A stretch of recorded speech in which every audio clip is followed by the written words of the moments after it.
नमस्कार। Class 9th में आप सभी का स्वागत है।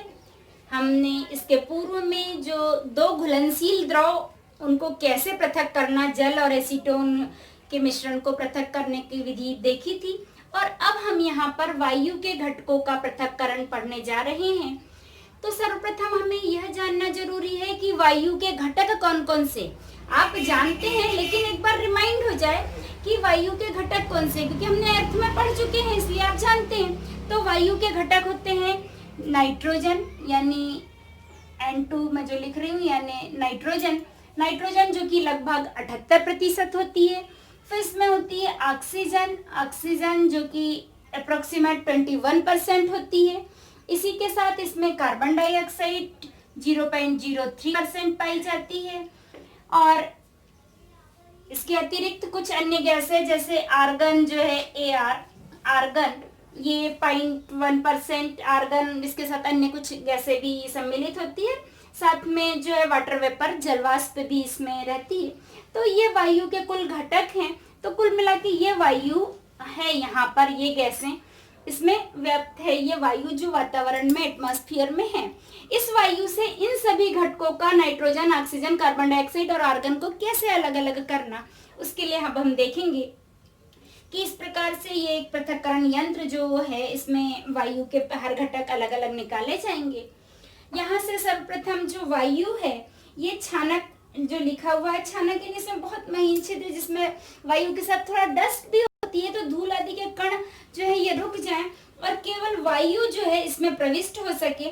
तो इस प्रकार यहाँ से छानक द्वारा छनकर वायु जो है सीधे इसमें निवेश कराई जाती है। वायु निवेश यानी इसमें प्रविष्ट कराना, इसमें प्रवेश कराना, ये अंदर वायु यहाँ आ जाती है।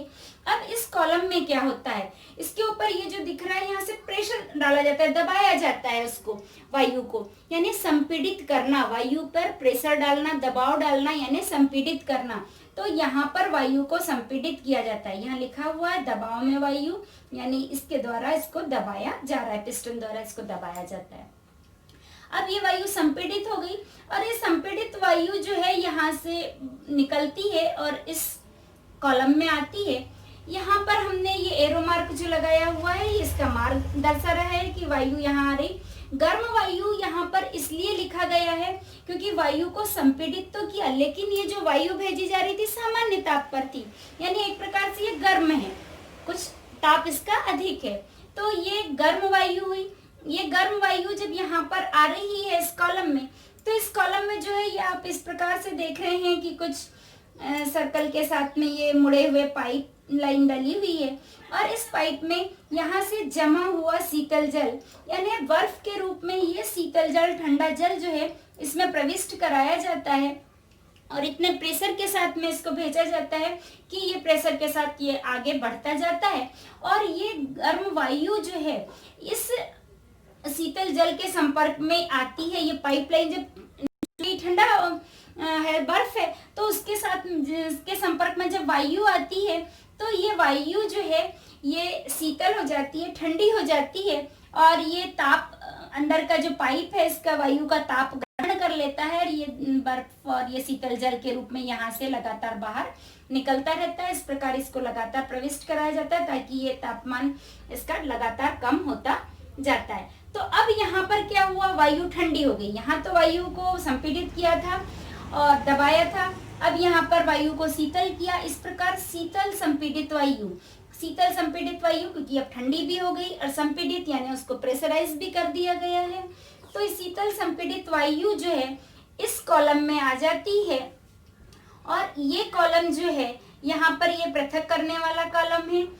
यहाँ जो होता है कि अब ये जो इसके संपर्क में आई थी ये वायु, ये द्रव रूप में परिवर्तित होने लगती है। क्यों द्रव रूप में परिवर्तित होती है?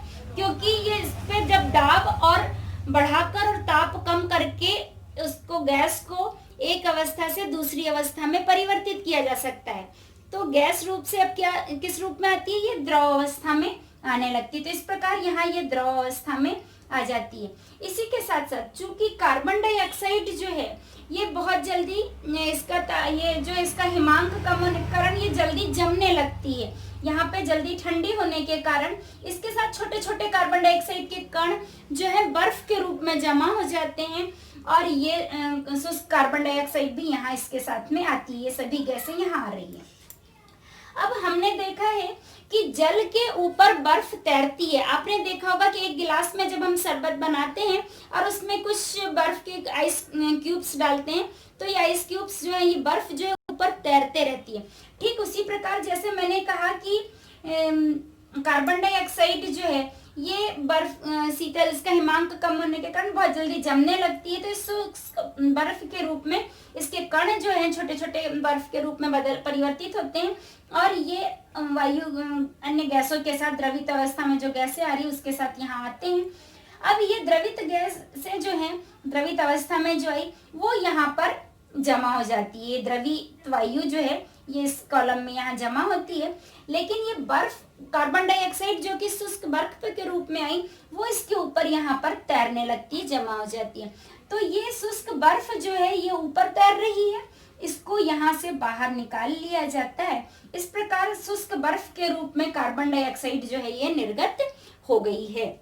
जैसे आपने देखा होगा कि शुष्क बर्फ के रूप में ये पेप्सी कोका कोला आती जो शीतल पेय होते हैं कार्बन डाइऑक्साइड में उसका यूज होता है, इसीलिए जब उसको हिलाया जाता है बॉटल को और जैसे ही खोला जाता है तो एक गैस निकलती है और झाग भी निकलता है। तो ये आपने देखा होगा ये वास्तव में क्या है कार्बन डाइऑक्साइड का, क्योंकि ये शीतल पेय में इसका उपयोग किया जाता है शुष्क बर्फ के रूप में।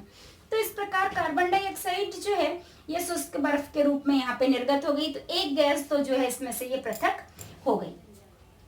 अब जो बाकी गैसें बची हैं ये द्रवित अवस्था में इनको यहाँ पर इस विस्तारक जेट में आ जाती है। अब विस्तारक जेट का कार्य क्या होता है? विस्तारक जेट में जो है यहाँ पर कुछ तापमान बढ़ाया जाता है और ये द्रवित वायु जो है तापमान ग्रहण करके वापस गैस रूप में आने लगती है। तो इस प्रकार जो है विस्तारक जेट में जो है यहाँ पे तापमान लगातार बढ़ रहा है और द्रवित वायु जो है ये गैस रूप में आई, लेकिन ऑक्सीजन जो है ये अभी भी जो है ये गैस रूप में उतने तापमान पर परिवर्तित नहीं हो पाती और इस प्रकार जो है ये ऑक्सीजन द्रवित रूप में यहाँ पे जमा होती है और ये ऑक्सीजन द्रवित रूप में ही आगे बढ़ने लगती है, जहाँ पर ये द्रवित ऑक्सीजन के रूप में इस फ्लास्क में इसको जमा कर लिया जाता है। और जो कुछ तापमान ग्रहण करके नाइट्रोजन और आर्गन जो थी ये यहाँ पर बढ़ जाती है और नाइट्रोजन हल्की होने के कारण ऊपर अपनी सतह बना लेती है और आर्गन नीचे। तो ये नाइट्रोजन निर्गत और आर्गन निर्गत मार्ग जो है ये इस प्रकार से यहाँ से आर्गन को पृथक कर लिया जाता है और यहाँ से नाइट्रोजन गैस को पृथक कर लिया जाता है इनको, और ये प्रभाजी आसवन कालम कहलाता है। और इस प्रकार जो है अब कार्बन डाइऑक्साइड तो पृथक हो ही गई थी, यहाँ पर नाइट्रोजन भी निकल जाती है, आर्गन भी निकल गई और द्रवित ऑक्सीजन जो है द्रवित रूप में इस प्रकार यहाँ पर एकत्रित कर ली जाती है और वायु के घटक जो है सभी घटक पृथक पृथक कर लिए जाते हैं। इस प्रकार हम कह सकते हैं कि जो वायु है वायु को संपीड़ित तथा ठंडा किया जाता है। फर्स्ट नंबर 1 पे अपना याद रखना है कि वायु को संपीड़ित तथा ठंडा करना। कैसे संपीड़ित करना? तो दाब बढ़ाकर, यहाँ पर हम लिख सकते हैं दाब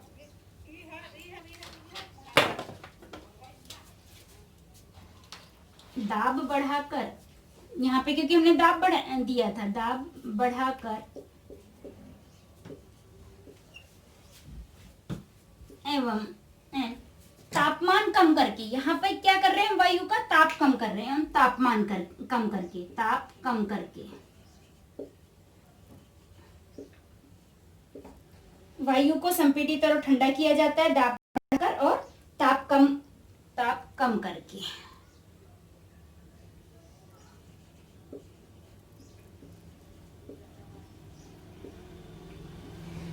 थर्ड स्टेप होती है इसकी कि अब ये जो द्रवित वायु है, ये द्रवित वायु जो आई इसको धीरे धीरे विस्तारक जेट में गर्म किया जाता है या करते हैं और फिर यहाँ से जो है प्रभाजी आसवन कालम जो होता है इसमें विभिन्न ऊंचाइयों पर गैस का पृथक्करण कर लिया जाता है। ये वायु को धीरे धीरे गर्म जो है ये विस्तारक जेट के अंतर्गत किया जाता है, विस्तारक जेट।